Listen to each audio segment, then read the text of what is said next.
네, 잔멸거진 2부 시작해 보겠습니다. 미래 유망한 신직업을 소개해드리는 시간이고요. 함께해 주실 한국고용정보원 직업연구센터 김중진 센터장님 모셨습니다. 안녕하세요. 네, 안녕하십니까. 네, 반갑습니다.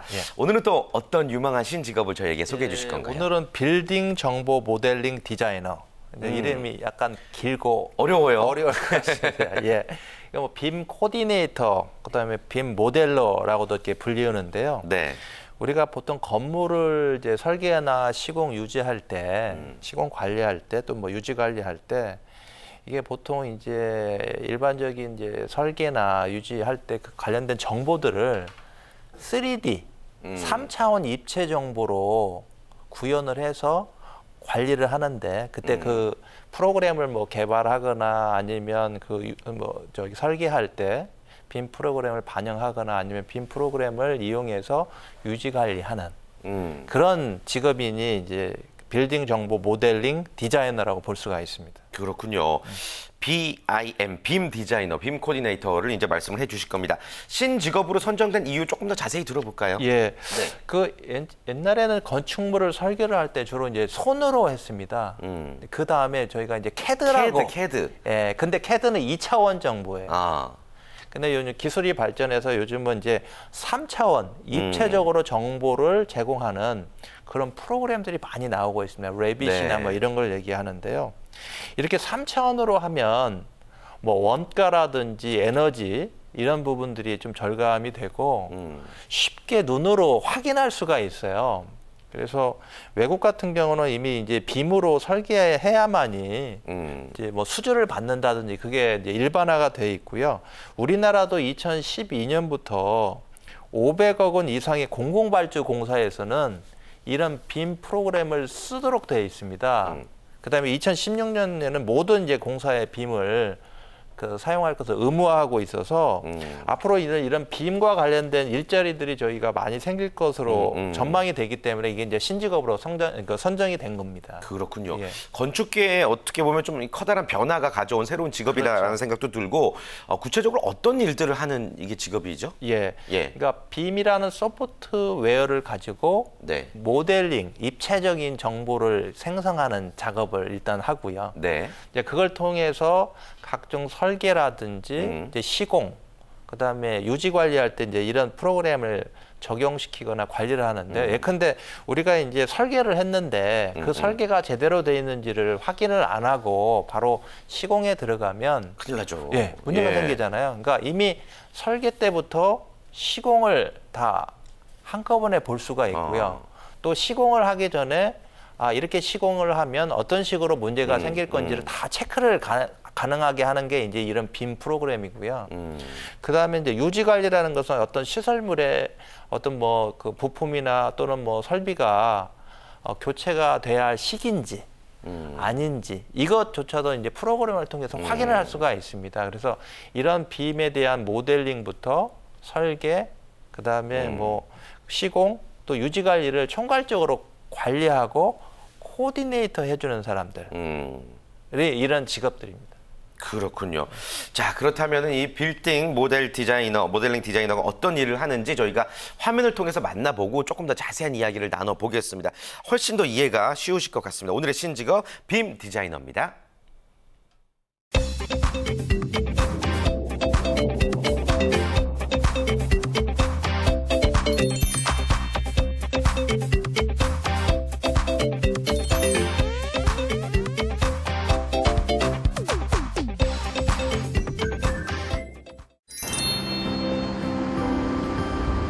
건축물 디자인, 설계, 시공을 수행하는 한 종합건축회사. 이곳 BIM 기술팀에서 근무하는 박보성 씨는 BIM 디자이너로서 건물 설계, 시공, 모듈러 제작을 담당하고 있는데요. 지금 현재 그 제주도에 있는 호텔 신축 공사에 대해서 시공 현장에 대해서 BIM 적용을 하려고 지금 골조 공사 부분에 대해서 지금 모델링을 하고 있습니다. BIM 디자이너는 BIM 소프트웨어를 활용해 다양한 건축 모델링 작업을 수행하는데요. 설계 적합성을 살펴보는 사전 설계 검토, 공법에 따른 시공성을 사전에 테스트하며 발생할 수 있는 문제나 이상 여부를 점검하는 시공성 검토, 건물의 생애 주기와 시설 장비 교체에 필요한 데이터를 추출해 시설물 유지 관리를 담당하는 유지 관리 업무로 구분됩니다. 이제 기존에 했던 방식이 2D 이제 CAD에서 이제 모델링했던 방식에 대해서 어떤 평면 위주로 작업을 하게 되지만 지금 BIM 같은 경우는 3D 위주로 해서 입체형 모델링에서 도면을 출력하는 부분에 대해서 전기라던가 기계라던가 우리가 흔히 볼 수 있는 철골 부재에 대해서 공정 간섭 체크가 가능하고요. 그 밖에도 콘크리트 물량 산출이라던가 철근 물량 산출이 가능해서 공사 현장에서 나가는 돈에 대해서 원가 절감이 가능합니다. 완성된 빔 모델링을 본인이 3인칭 시점에서 들어가서 이런 것들을 확인할 수가 있는데 복잡한 기계실 같은 경우에는 완공 후에도 들어가도 이제 실내 전체를 볼 수 없는 단점이 있는데 이런 BIM 시뮬레이션은 직접 사람이 들어가지 않더라도 공간을 확인을 해서 필요한 부분에 대해서 다시 수리할 수 있는 장점이 있습니다. 과거의 건축물 설계는 종이 도면에 직접 그려서 작업했고 이후 CAD로 작업하는 방식으로 발전했고 이제는 3차원 3D 모델링을 기반으로 시뮬레이션을 통해 건축물의 계획과 설계 단계에서 가상의 건축물을 실현하는 새로운 기술이 등장했습니다. BIM은 PC나 태블릿으로 3차원 공간에서 미리 시설물을 디자인하고 시공 후에는 유지 관리까지 할 수 있기 때문에 건설업체들은 더 이상 현장에서 직접 시공하지 않고도 BIM으로 전 과정을 시뮬레이션할 수 있습니다. 특히 비정형화된 디자인을 가진 초고층 빌딩이나 친환경 에너지 절감형 건축물 등을 건립하는 데는 최적화된 기술로 평가받고 있습니다. 직업인의 회사도 BIM 디자인으로 지어졌다는데 얼마나 효율적인지 확인해 볼까요? 지금 실제로 이 건물도 BIM으로 설계를 하였는데요. 제가 BIM 시뮬레이션을 통해서 이 건물이 어떻게 정확하게 시공이 됐는지를 빔 데이터를 통해서 설명을 드리겠습니다. 지금 많은 데이터를 포함을 하고 있기 때문에 보기는 어렵지만은 이런 식으로 설계를 진행을 하면서 시공에 많은 도움을 주게 되어 있습니다. 특히 지금 보시는 바와 같이 이런 외관 외에도 지금 각 내부의 투시도를 봄으로써 그 현지 내부에 대한 공간적이라던가 인테리어 부분들을 쉽게 볼 수가 있는 부분들이 있습니다. 지금 보시는 인테리어라던가 이제 지금 공간 구성들이 BIM과 똑같이 구성이 되어 있습니다. 물론 가구라던가 각종 건축 구조 이런 것들을 저희가 다 설계를 해주고요. 이런 것들을 시공 전에 발주처라던가 시공자들한테 미리 인식을 시킴으로써 디자인의 의도가 반영할 수 있도록 BIM 디자인은 그런 중간적인 역할을 수행하고도 합니다. 우리나라는 지난 2012년부터 500억 원 이상의 공공발주 공사에 BIM 사용을 의무화하고 있고 나아가 2016년부터는 모든 공사에 BIM을 의무 적용할 예정입니다. 개인적으로 이제 BIM을 하게 된 계기는 아무래도 저희 학생 때부터 제가 이제 3D 시뮬레이션에 많이 호감을 갖게 되었고요. 건물이 이제 그냥 짓는 것보단 그 전에 이런 식으로 이제 3D 입체형 모델링화 했을 때 어떤 성취감을 느낄 수 있는 부분들이 많았기 때문에 그런 부분에 대해서 저희가 한 번씩 호감을 갖고 시작을 하게 되었습니다. BIM 디자이너라는 직업이 아직까지는 생소하다 보니 건물 설계 계약을 할 때 BIM 시뮬레이션을 직접 컴퓨터 그래픽과 동일시하는데 이 과정에서 설계 금액과 업무량의 이견이 발생하기도 하는데요. 최근에 BIM 전문가 육성 방침과 BIM을 이용한 건축물이 속속 건설되면서 이런 상황이 호전되고 있습니다. 외국에서는 이제 BIM 코디네이터라고 해서 BIM 관리하는 사람을 별도로 전문가로 육성을 하고 있는 실정입니다. 그래서 향후에도 그 건물을 이제 직접 시뮬레이션하는 것 외에도 제조업 형태에서도 이런 것들이 가능한데요. 이런 것들이 제조업에서 이런 자동차, 그다음에 한국 선박에 대해서 이런 것들 가상 시뮬레이션을 해서 추적에 대한 데이터를 산출하는 데 도움이 될 수 있을 거라고 전망을 합니다. 건축학과, 건축공학과, 토목공학과, 주거환경학부, 실내 디자인, 인테리어, 기계공학과, 전기정보공학과, 제어과, 시스템공학과 등 관련 분야를 전공한 사람이라면 BIM 기술 분야에 진출할 수 있습니다. 아무래도 그 BIM 툴이라는 게 한정되어 있는 것들이 아니라 각 공종별로 뭐 토목이라던가 구조 건축이라던가 각 공종별로 특이하게 요구되어지는 BIM 툴들이 많기 때문에 그런 툴들을 끊임없이 도전하고 개발하고 연구하는 그런 탐구 정신이 필요할 것 같습니다. 3D 모델링에 너무 치중을 하게 되면 놓치는 것들이 많은데요. 발주자라던가 관리자, 경영자, 실무자 간에 그들이 필요하는 요구하는 것들을 파악하는 분석력이 필요할 거라고 생각이 되고요. 많은 분야에 대한 관심과 공부 그리고 이런 것들을 놓치지 않았으면 좋겠습니다. 국내에서는 빌딩 스마트 협회에서 BIM을 통한 계획 및 설계의 과정에 관한 기술을 갖춘 인력으로 BIM 업무를 시행하게 함으로써 글로벌 경쟁력 강화를 위한 자격 제도를 제정하고 있는데요. 현재 BIM 기술 자격증은 3가지로 구분이 됩니다. 첫 번째, BIM 디자이너, 기존의 빔 테크니션 과정이고요. 두 번째, 빔 코디네이터, 세 번째, 빔 매니저로 나누어져서 시행되고 있습니다. BIM 기술 자격 특별 교육 과정은 BIM 기술 자격증별로 시행이 되고 있습니다.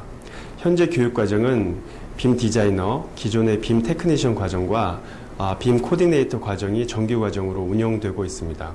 정규 과정 외에 기관 및 단체에서 필요한 내용을 추가적으로 구성하는 맞춤식 교육도 함께 운영 중에 있습니다. 다양한 BIM 기술의 학습 외에도 전기, 통신, 기계, 소방 등 건축 구조와 관련된 다양한 전문 지식을 꾸준히 학습해야 합니다. 네, 빔 디자이너의 일상에 대해서 저희가 한번 살펴봤습니다. 조금 더 구체적으로 알 수 있었던 그런 화면이었는데요. 기존의 건축가 업무에 이제 빔이 더해지는 거죠. 그렇죠. 이렇게 될 경우에 이제 어떤 점들이 우리가 더 혜택을 누릴 수 있는 건가요? 이제 건설하기 전에, 그러니까 설계라든지 시공하기 전에 어떤 식으로 구현될지를 미리 볼 수가 있는 겁니다. 그래서 만약에 설계 자체가 조금 문제가 있었다면 미리 수정이 가능하고요. 근데 이렇게 되니까 이제 설계 품질이 향상이 되고요. 그다음에 쓸데없는 것들에 대한 그 사전에 이제 제거가 가능하기 때문에 원가가 절감이 되고요. 또 건물에서 가장 큰 부분들은 이제 각종 에너지가 소비가 되지 않습니까? 그러니까 이게 빔을 쓰다 보면 각종 그 에너지 부분에 대한 절감이 이루어지기 때문에 친환경적인 건물을 지을 수도 있게 되는 겁니다. 네. 그래서 이런 또 안전하고 친환경적이고 효율적인 시설물을 구현하는 게 가능하기 때문에 사실 미국이라든지 이런 선진국에서는 이 빔 프로그램을 정책적으로 네. 활용토록 지원을 하고 있습니다. 굉장히 다양한 장점적인 특징들을 이제 설명을 해주셨고 그 관련 학과를 졸업하는 게 제일 좋겠고 또 어떤 자격을 갖추는 게 좋다고 보세요? 저기 화면에서도 보셨지만 빔이라는 부분에는 이제 건축 부분, 그러니까 토목, 구조, 시설 여기에다가 IT가 접목이 된 겁니다. 그래서 IT 분야에 좀 흥미와 적성이 있으면 좋을 것 같고요. 네. 건축에 대한 경험도 굉장히 이제 중요한 부분이고 이런 각종 툴을 활용하기 위해서는 이 툴에 대한 이해와 더불어서 이제 툴이 각각 영역별로 좀 다릅니다. 그다음에 툴이라는 건 계속 바뀌기 때문에 이런 부분에 대한 지속적으로 학습할 수 있는 능력들 이런 것도 중요하고요. 어차피 이제 이런 빔이라든지 이런 걸 사용하려면 이제 건축주라든지 이걸 용역을 발주하는 사람들이 있습니다. 그래서 그렇죠. 이런 빔의 어떤 소프트웨어를 잘 활용도 중요하지만 발주자가 어떤 의도에서 어떤 의미에서 이 건축물을 이제 짓는지 이런 거에 대한 이해력, 그다음에 분석력 이런 것도 굉장히 중요한 자질 중에 하나입니다. 좋습니다. 자, 우리 취업 준비생들은 그렇다면 내가 어떤 관련 교육기관을 다녀야 되냐가 또 궁금해할 것 같은데 도움을 받을 수 있는 곳들이 있죠. 예, 요즘은 협회라든지 또는 아카데미, 교육원, 기술원 이런 데에서 훈련 과정이 오픈이 돼 있고요. 개설이 돼 있습니다. 정부에서도 국가기관 또 전략산업 훈련 직종 또는 직종 훈련에 빔 직종을 포함을 시켰어요. 그래서 취업 준비생 중에 돈이 없는 분도 다 무료로 받으실 수가 있습니다. 그다음에 또 뭐 재직자분들 중에서도 이런 것들은 이제 설계라든지 또 구조 쪽에 계신 분들은 개인의 업무 향상으로도 필요한 교육 훈련이거든요. 그래서 재직자 과정들 이런 것들도 개설이 되어 있습니다. 그래요. 국비로 또 지원을 받을 수 있는 것들이 굉장히 많이 있군요. 알겠습니다. 자, 그렇다면 이 빔 디자이너로서의 자격을 어느 정도 갖췄다면은 어떤 분야의 진출을 우리가 또 꿈꿔볼 수 있을까요? 이쪽에 관련된 것은 건축 설계 사무소라든지 또 시공 업체들, 그다음에 그 어떤 설비 유지 관리 업체들도 있고요. 또한 요즘은 이 빔이라는 부분이 아직은 낯설기 때문에 용역 업체가 있습니다. 그래서 실제 이제 그런 회사 가가지고 대신해서 일을 해주는 업체도 있고요. 또 컨설팅 업체도 있습니다. 그래서 실제 뭐 디자이너로도 활동할 수가 있고, 코디네이터, 또 뭐 교육기관의 강사, 이제 컨설턴트, 이런 그 직업인으로서 활동을 할 수가 있습니다. 좋습니다. 앞으로 전망이 굉장히 밝은 직업이네요. 어떻게 내다보세요? 지금 외국에는 이미 빔이라는 그 분야가 상당히 이제 활발히 이루어지고 있고요. 2012년부터는 500억 원 이상의 정부 발주 공사는 빔을 도면으로 그리도록 돼 있고요. 또 2016년부터는 이 금액에 상관없이 조달청에서 발주하는 모든 공사는 빔을 사용하도록 되어 있어요. 그러니까 지금은 좀 어려울 수는 있지만 사용을 안 할 수가 없는 상황입니다.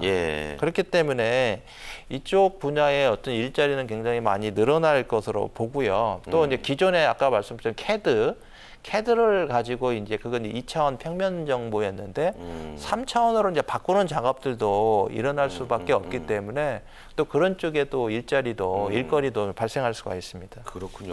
그 아까 잠깐 이제 외국의 예를 들어주셨는데 외국에서는 이 빔 디자이너가 어느 정도 자리 잡은 상황이죠? 이제 미국이나 싱가포르, 뭐 노르웨이 이런 나라에서는 이미 이제 빔을 전면적으로 채택을 하고 있어서 빔과 관련된 그 직업들이 생겨나고 있습니다. 그래서 뭐 빔 코디네이터, 또 빔 매니저 이런 그 직업들이 일자리 자체가 지금 수요가 발생을 하고 있는데요. 외국 자료를 저희가 좀 살펴보면 빔 코디네이터 같은 경우는 경력에 따라 다른데 약 한 38,000불에서 81,000불. 그러니까 상당히 이제 수준이 높으면 임금이 높은 거고요. 그다음에 평균적으로 보면 약 55,000불 정도를 지금 받고 있습니다. 그래서 외국도 뭐 이게 굉장히 많은 일자리가 생겨나고 있는 건 아니지만 앞으로 계속 지속적으로 일자리가 증가할 것으로 저희는 내다보고 있습니다. 좋습니다. 자, 외국의 경우처럼 우리나라도 이제 충분히 자리를 잡을 수 있는 그런 신직업인 것 같습니다. 자, 오늘 끝으로 이 빔 디자이너가 되기를 희망하는 구직자들에게 조언의 말씀 부탁드립니다.